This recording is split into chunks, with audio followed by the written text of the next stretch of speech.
નેક્સ્ટમાં most important ચલો first ઓપરેશનથી start કરીએ. આજે આપણે બધા બેઝિક ઓપરેશન કરવા જઈએ. એડિશન સબસ્ટ્રેક્શન બધાને આવડતું જ હોય એટલે સીધું સ્ટાર્ટ કરી દઈએ શિફ્ટિંગથી. તો શિફ્ટિંગ બે રીતે થાય, એક થાય ટાઈમ શિફ્ટિંગ અને બીજું થાય એમ્પ્લિટ્યૂડ શિફ્ટિંગ. આનો યુઝ આપણે પછીના ટોપિકમાં ઘણો બધો થશે. હવેનો બધું આ મોસ્ટ ઇમ્પોર્ટન્ટ પ્રોપર્ટીઝ છે અથવા તો ઓપરેશન છે. ક્યાં બે શિફ્ટિંગ કીધા? ટાઈમ શિફ્ટિંગ અને એમ્પ્લિટ્યૂડ શિફ્ટિંગ. એટલે મેં તમને કીધું જ તું ઓમે ટાઈમ શિફ્ટિંગ એટલે આપણે કેમ મેં તમને એક એક્ઝામ્પલ આપ્યો હતો કાલે, લેગિંગ લીડિંગ, તો એ ટાઈમ શિફ્ટિંગ કહેવાય અને એમ્પ્લિટ્યૂડ શિફ્ટિંગ. જોવે ચાલો કઈ રીતે લખાય. For a signal y of t equals to x of t. ધારો કે વાય ઓફ ટી એટલે એક્સ ટી તરીકે એક સિગ્નલ છે. હવે સિગ્નલ શું છે? ચાલો એક કામ કરીએ, આપણે અહીંયા ડિનોટ કરીએ બધું.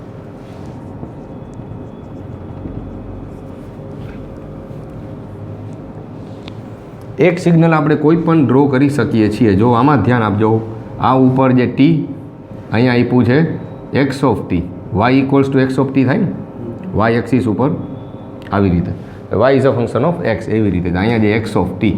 હવે હું સિગ્નલ આપું છું સપોઝ કે -2, 1, 0, 1 અને 2.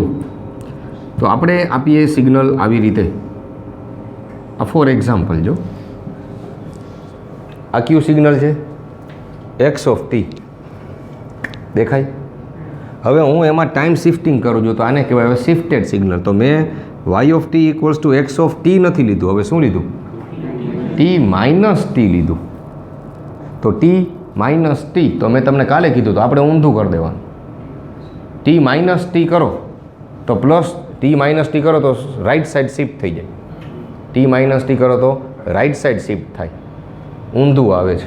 આપણે એક કામ કરીએ ને, હું તો તમને ફોર એક્ઝામ્પલ આપું ને, ટી -2 કરી દઉં તો એનો મતલબ શું કે 2 પોઈન્ટ રાઈટ સાઈડ શિફ્ટ થશે. ટી -2 કર્યું, જોજો બધા એમ વિચાર ટી -2 છે તો આને 2 પોઈન્ટ આમ ખસેડજો, -2 કરી નાખો. એમ નહીં, આ લેગિંગ કર્યો. લેગિંગ થાય તો ગ્રાફ આ સાઈડ જતો જાય. આપણે તો સાઇનોસોઇડલથી જ આવડે એટલે મારા ખ્યાલથી બધાને આમ જ સમજાવવું પડશે. હાલો આ ઇનફેસ કહેવાય, આ વોલ્ટેજ છે. ઓકે, હવે એમ કહું તો કે voltage V equals to VM sign omega T છે તો current I equals to IM sine omega T જ છે. તો એ જ લાઇનમાં આવે, ફેઝમાં જ આવે ને. પણ હવે હું એમ કહું તો current IM sine omega t -π/2 છે. IM sine omega t -π/2. તો કરંટ જે છે 90 ડિગ્રી લેગિંગ છે. તો યાદ કરો ક્યાંથી ડ્રો કરતા હતા? અહીંથી ડ્રો કરતા હતા ને. તો આ કરંટનું ઇક્વેશન શું કર્યું? IM sine omega t -π/2. તો એ જ તો કર્યું. આમાં આપણે એક્સ અક્ષિસ ઉપર ટાઈમ છે અને ટાઈમ શિફ્ટિંગ કીધું. આપણે આને ફેઝ શિફ્ટિંગ કહેવાય. આને ફેઝ શિફ્ટિંગ કહેવાય. આપણે ફેઝ શિફ્ટ કરતા હતા સાઇન કોસના. કેટલો શિફ્ટ કર્યું? π/2. તો જોયું માઇનસ કર્યું તો ગ્રાફ આ સાઈડ ગયો. એનો મતલબ કે આ ડિલે થયું કહેવાયો, ડિલે થયું. કેમ? તો કે અહીંથી સ્ટાર્ટ થતું હતું એ આટલી વાર પછી સ્ટાર્ટ થાય છે ઉલટાનું, એટલે ડિલેડ સિગ્નલ કહેવાય આને. હવે સમજાશે ને, કન્ફ્યુઝ ના થતા. તો મારે આનો ગ્રાફ ડ્રો કરવો હોય તો, અને એક કામ કરીએ હજી IM સાઇન ઓમેગા ટી +π/2 કરી નાખીએ તો અહીંથી આવે ને. હા, તો લીડિંગમાં આવશે ગ્રાફ. આવું આવતો હતો તો પ્લસ કરો તો અહીંથી સ્ટાર્ટ થાય. એનો મતલબ કે તો આપણે ડિલે નથી કર્યું, એડવાન્સ સ્ટેપ કરી દીધું કહેવાય. લીડિંગમાં આવી ગયો કરંટ એટલે 0 કરતાંય પહેલાંથી સ્ટાર્ટ થશે ગ્રાફ. એટલે આવું કરવાનું હોય. હાલો સમજા ને. તો એ ફેઝ શિફ્ટિંગ હતું, આ ટાઈમ શિફ્ટિંગ છે કેમ કે એક્સ અક્ષ ઉપર ટાઈમ છે. ચાલો XT નો ગ્રાફ મેં ડ્રો કર્યો તો હવે મારે XT -2 નો ગ્રાફ ડ્રો કરવો હોય તો શું કરવાનું? 2 પોઈન્ટ રાઈટ સાઈડ શિફ્ટ કરી દો. આ બસ જો, તો 2 પોઈન્ટ એનું એ જ ગ્રાફ ખાલી શિફ્ટ કરી દેજો. સમજાય ને?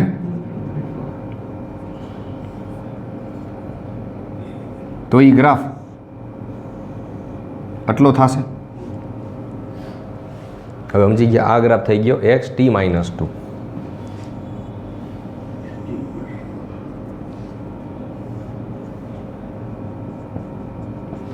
હવે હું કરું છું XT + T.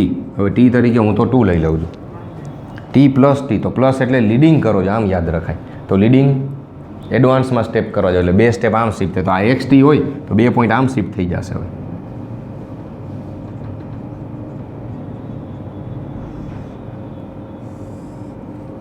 Okay complete. આને શું કહેવાય? Time shifting. હવે ગમે એ સિગ્નલ હોય શિફ્ટ થઈ શકે. આ તો મેં ટ્રાયેંગ્યુલર લીધો, ગમે એ હોય, રેક્ટેન્ગ્યુલર હોય કે રેન્ડમ સિગ્નલે હોય તોય શિફ્ટ થઈ જાય. તો ફોર એક્ઝામ્પલ આપણે ફટાફટથી કરીએ કે આવું એકાદો સિગ્નલ છે, આ સિગ્નલ જે XT છે ને, હવે હું આમાં જ મારે લખવું હોય તો XT માઇનસ T,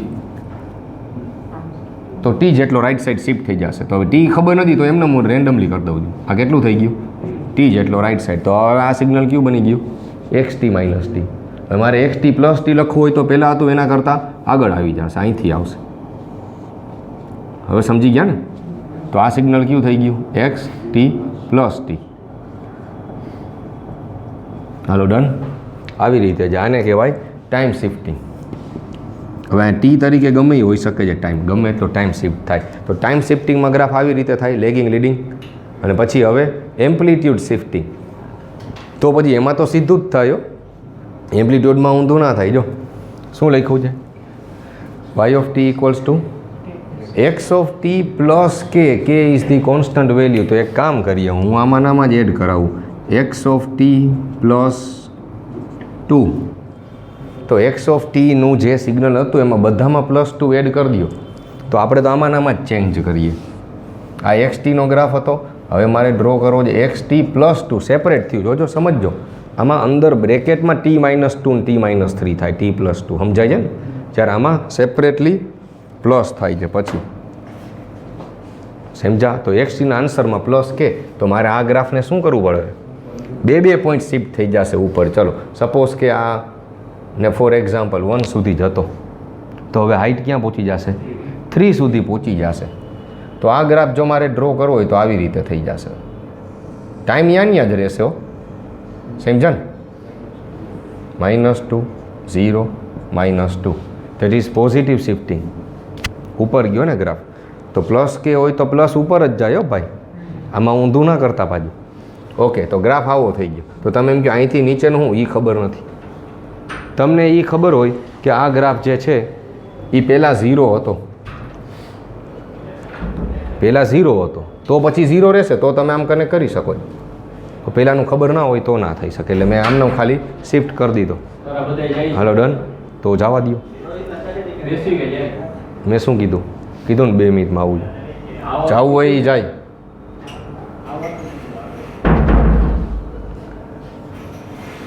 હવે આપણે કરીએ છીએ negative shifting, xt minus k. તો xt માઇનસ 2. હાલો, તો હવે આનો જ ગ્રાફને આપણે 2 પોઈન્ટ નીચે શિફ્ટ કરી દઈએ. આવો હતો. હવે આપણે ડ્રો કરીએ છીએ xt માઇનસ 2. તો ક્યાં વહી જશે? 1 હાઈટ હતી ક્યાં સુધી? -1 સુધી આવી જશે. હવે સમજી ગયા? ટાઈમ એઝ ઇટ ઇઝ રહેશે. આ કયો ટાઈમ હતો? +2. આ સાઈડ હતું -2 અને આ હતું 0. હાલો, એમ્પ્લિટ્યૂડ શિફ્ટિંગને ખબર પડી ગઈ ને બધી? ઓકે, તો પેલું ઓપરેશન આપણે કમ્પ્લીટ કર્યું. કયું ઓપરેશન? Shifting operation. ઉભા રહ્યો, આ ગ્રાફ. Okay done. હવે દેખાય છે. ચાલો કરી લ્યો, નોટ ડાઉન, લખી લ્યો બધું. નેક્સ્ટમાં બસ કમ્પ્લીટ કરો એટલે લઈ લો. હા, રોજના 1000 દે છે ને. ચાલો હવે સાંભળો, અવાજ બંધ જલ્દી. હવે સેકન્ડ ઇમ્પોર્ટન્ટ ઓપરેશન. ચાલો ઓપરેશન કરતાં શીખવાડું છું. જેને ડૉક્ટર બનવાની ઈચ્છા અધૂરી રહી ગઈ હોય એ કરે ઓપરેશન. જોયું ને? આવા ઓપરેશન નથી આવડતા. ઓલા સાચા કેમ કરો તમે? ચાલો સ્કેલિંગમાં આવીએ. ફર્સ્ટ હતું shifting, time shifting, amplitude shifting. Now scaling. હવે સ્કેલિંગનો મતલબ શું? તો એમાંય 2 થાય, time scaling and amplitude scaling. For a signal y of t equals to xt, પહેલેથી પડ્યો જ છે. હાલો બસ, y of t equals to xt, એટલે xt વાળું આપણું મેન ઓરિજિનલ સિગ્નલ પડેલું છે as it is. Now this is not shifted, scaled. ચલો, તો હવે સ્કેલિંગનું ઇક્વેશન શું લખાય? ઓમાં તો મેં તમને કીધું y of t એટલે x of t નહોતું લખ્યું. શું લખ્યું હતું? x of t minus t અથવા x of t plus t. ટાઈમમાં જ ચેન્જ કરવાનો, અંદર બ્રેકેટમાં જઈને અંદર ચેન્જ કરવાનો છે. આમાં એમ જ થાય. ટાઈમ સ્કેલિંગમાં અંદર જ ચેન્જ કરો તો જ થાય ને. આ ટાઈમમાં ફેરફાર કરવાનો, અંદર જ ચેન્જ કર્યો. મેં શું કર્યું? હવે મેં લખ્યું શું? x of at લખ્યું, at a ઇન્ટુ t. તો ટાઈમ સાથે એ મલ્ટીપ્લાય થઈ જાય. હવે તો એને સ્કેલિંગ કહેવાય. ઓમાં પ્લસ માઇનસ થતું હતું એટલે શિફ્ટિંગ કહેવાય.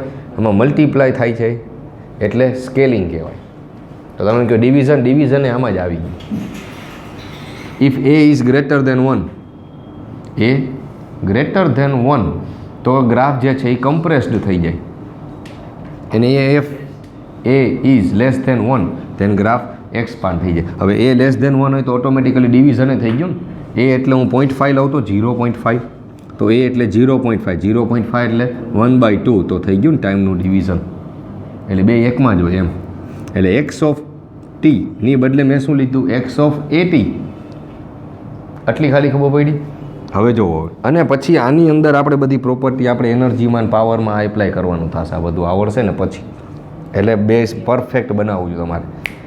એક્સ ઓફ એટી, હાલો અહીંયા સુધી ખબર પડી. હાલો ને એપ્લાય કરીએ જ. ચલો, આ ગ્રાફ કયો છે? એક્સ ઓફ ટીનો ગ્રાફ છે.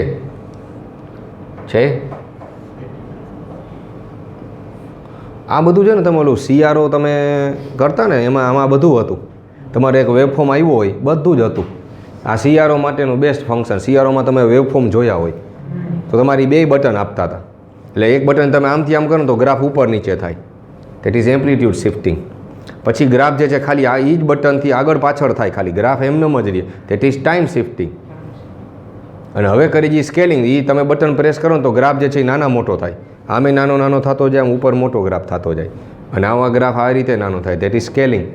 CROના વેવફોર્મમાં જોજો. હવે એ સિગ્નલ જ તો માપતું હતું ને, એના ઉપરથી તો એ આખું ઇન્સ્ટ્રુમેન્ટ બન્યું. જેને આ પ્રેક્ટિકલ કર્યા જોયા એને ખબર હોય આવું બધું. હવે હું ગ્રાફ શેનો ડ્રો કરું છું?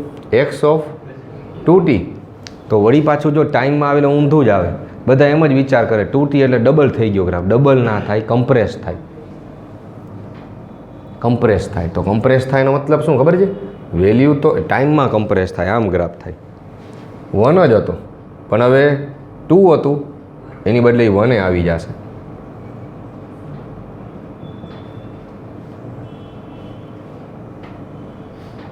લ્યો આવો ગ્રાફ થાય. હવે સમજા? એ ઇક્વલ્સ ટુ 2t પ્લેસ કરો ને તો આવી રીતે થાય. ટાઈમમાં ઊંધું થાય. કેમ? તો કે આ પહેલાં કમ્પેર કરી લ્યો, થઈ જશે. જો હું તમને કહું, આ ઓરિજિનલ ગ્રાફ જ છે. આમાં ટીની બદલે 0 મૂકો તો ટીની બદલે 0 તો શું બને? X of 0. તો આમાં એક્સ ઓફ 0 શું હતું? 1. એટલે એક્સ ઓફ 0 એ વેલ્યુ 1 હતી. તો આમાં ટીની બદલે 0 મૂક્યો તો એક્સ ઓફ 0નો આન્સર 1 આવ્યો. હવે આમાં હું ખાલી એમ જ કહું છું કે ટીની બદલે 1 પ્લેસ કરો તો બને શું? X of 2. તો એક્સ ઓફ 2નો મતલબ શું? જ્યારે ટાઈમ 2 હતું ત્યારે એક્સનો આન્સર કેટલો હતો? તો જ્યારે ટાઈમ 2 હતું ત્યારે એક્સનો આન્સર કેટલો હતો? 0. ઓકે, એ મારે તો 1 મૂકવાથી જ આવી ગયો ને. આમાં મેં તો શું મૂક્યું? એક્સની બદલે 1 પ્લેસ કર્યું તો મારે તો આન્સર 0 આવી ગયો આમાં જ. એટલે ગ્રાફ જે છે એ કમ્પ્રેસ થાય, ઊંધું હોય. ફરીથી એકવાર કહું, જો આમાં સમજાવું. આ વેલ્યુ કઈ છે? એક્સ ઓફ 0 કહેવાય. આ વેલ્યુ કઈ છે? એક્સ ઓફ -2 છે. આ વેલ્યુ કઈ કહેવાય? એક્સ ઓફ 2 કહેવાય. તો એક્સ ઓફ 0 શું છે? એક્સ ઓફ 2 શું છે? એક્સ ઓફ -2 શું છે? 0. ઓકે, હવે મેં સિગ્નલ કયો બનાવ્યો? 2t. હવે હું આમાં t ઇક્વલ્સ ટુ 0 મૂકું તો મારે અહીંયા 1 દર્શાવવું પડે. આ 1 દર્શાવી દીધું. ખાલી ટીની બદલે હું 1 પ્લેસ કરું તો એક્સ ઓફ 2 બની ગયું સીધું. આ એક્સ ઓફ 2નો આન્સર શું હતો? 0. એટલે મારે તો 1 જ 0 આવી ગયો. હવે સમજ્યા? એટલે ગ્રાફ કમ્પ્રેસ થાય. હજી મૂકવું હોય તો માઇનસ મૂકી દો. હું ટીની બદલે ખાલી -1 મૂકું તો એક્સ ઓફ -2નો આન્સર મૂકવો પડે મારે -1. તો એક્સ ઓફ -2 કેટલું હતું? 0 અહીંયા. તો જો મારે -1 જ 0 આવી ગયું. હવે સમજ્યા ને? એટલે જ આવું ઊંધું. ઓકે, તો એક્સ ઇક્વલ્સ ટુ 2t. તો ગ્રાફ જે છે એ આવો થઈ ગયો, કમ્પ્રેસ થઈ ગયો. અને એમાં બીજું કરી નાખીએ આપણે. કયો ગ્રાફ કરીએ? એક્સ ઇક્વલ્સ ટુ t/2 કરી દઉં તો એક્સ ઇક્વલ્સ ટુ t/2 તો એક્સપાન્ડ થશે. t/2 જ કર્યું તો ડબલ થઈ જશે. 2 હતું એ 1 2 3 4 સુધી જશે. એમાં ભટકાઈ જશે. પાછી વેલ્યુ તો 1 જ રહેશે. આવું થયું. જો આ એક્સ ઓફ t/2નો ગ્રાફ આમાં ચેક કરીએ. ટીની બદલે 0 મૂકું તો છે ને, તમારે 0 વેલ્યુ કેટલી લખવાની આવી? x ઓફ 0ની. શું છે x ઓફ 0ની વેલ્યુ? 1. હા તો મેં 1 મૂકી દીધું. હવે હું અહીંયા ખરેખર 2 મૂકું. અહીંયા 2 મૂકો તો 2 તો x ઓફ 1નો આન્સર મેઇન ગ્રાફમાં નથી, એટલે હવે હું ટીની બદલે 4 પ્લેસ કરું તો બને x ઓફ 2નો આન્સર છે કેટલો? 0. તો મારે 4 એ 0 મૂકવાનું આવ્યું આ ગ્રાફમાં, એટલે જ. હવે સમજ આવું બધું છે. ચાલો તો હવે આ ખબર પડી ગઈ. એને કહેવાશે ટાઈમ સ્કેલિંગ. ઓકે, હવે કરીએ તો ટાઈમ સ્કેલિંગમાં ટાઈમમાં અંદર મલ્ટીપ્લાય થયું. હવે કરીએ છીએ એમ્પ્લિટ્યૂડ સ્કેલિંગ. તો એમ્પ્લિટ્યૂડ સ્કેલિંગમાં વાય ઓફ ટી જો મેઇન સિગ્નલ હોય તો એમાં ટાઈમમાં મલ્ટીપ્લાય નહીં કરવાનું, મેઇન ક્વેશ્ચન સાથે જ મલ્ટીપ્લાય કરવાનું, મેઇન ફોર્મ્યુલા સાથે. એટલે a ઇન્ટુ XT લખ્યું. આગળ એમ જ કર્યું હતું, XTમાં જ પ્લસ કે કર્યું હતું. હવે આમાં એમ જ થાય, if a is greater than 1, જો એનો આન્સર ગ્રેટર ધેન 1 હશે તો એમ્પ્લિફિકેશન થશે. એમ્પ્લીફાયરનો ગેઇન 1 કરતાં વધારે તો એમ્પ્લિફિકેશન થાય.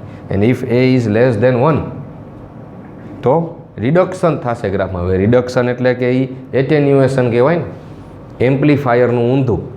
આપણે તમારે તો આવ્યું નથી, પછી હવે આવે એટેન્યુએટર. Amplifier, attenuator. કેમ રેક્ટિફાયર ઇન્વર્ટર બે એકબીજાના ઊંધા છે? રેક્ટિફાયર શું કરે? તો ઇન્વર્ટર જનરેટર મોટર છે, એવી રીતે આઈ છે. એમ્પ્લીફાયર શું કરે? વીક સિગ્નલને સ્ટ્રોંગ સિગ્નલ. એટેન્યુએટર ઊંધું કરે, સ્ટ્રોંગને વીક બનાવે, એટલે ગેઇન ઘટાડે. ક્યારે ઘટાડવાની જરૂર પડે આઈ સિગ્નલ આવે તો એટેન્યુએટર, એટલે એને એટેન્યુએશન કહેવાય. હવે સમજ્યા?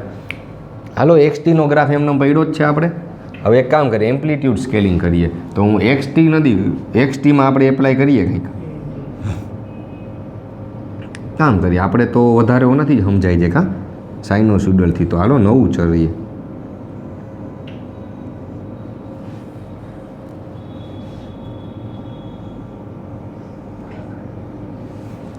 હાલો ડન.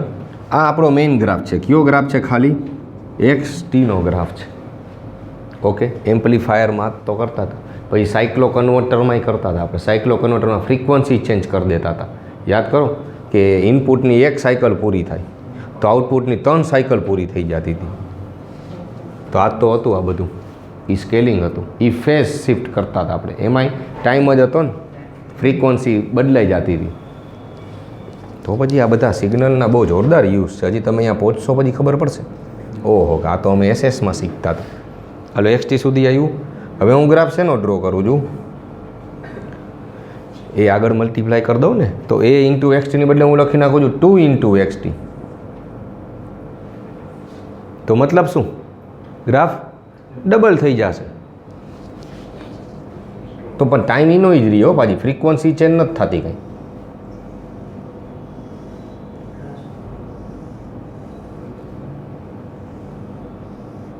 ચાલો લ્યો, હવે સમજી ગયા.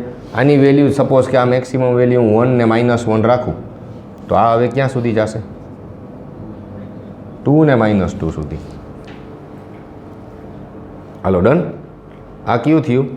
એમ્પ્લિટ્યૂડ સ્કેલિંગ, એમ્પ્લિફિકેશન થયું ગ્રાફનું 2 ગણું. અને હવે એના કરતાં ઊંધું ગ્રાફ ડ્રો કરીએ તો અહીંયા ડ્રો કરાવું છું, લખી લેજો. એની વેલ્યુ લેસ ધેન 1, 0.5 લો, એટલે કે 1/2. તો હું ગ્રાફ ડ્રો કરું છું XT ડિવાઇડેડ બાય 2. તો હવે શું થશે? આ ગ્રાફ જે 1 સુધી હતો એ 0.5 સુધી જ રહેશે. હવે તો ગ્રાફ આવો થઈ જશે.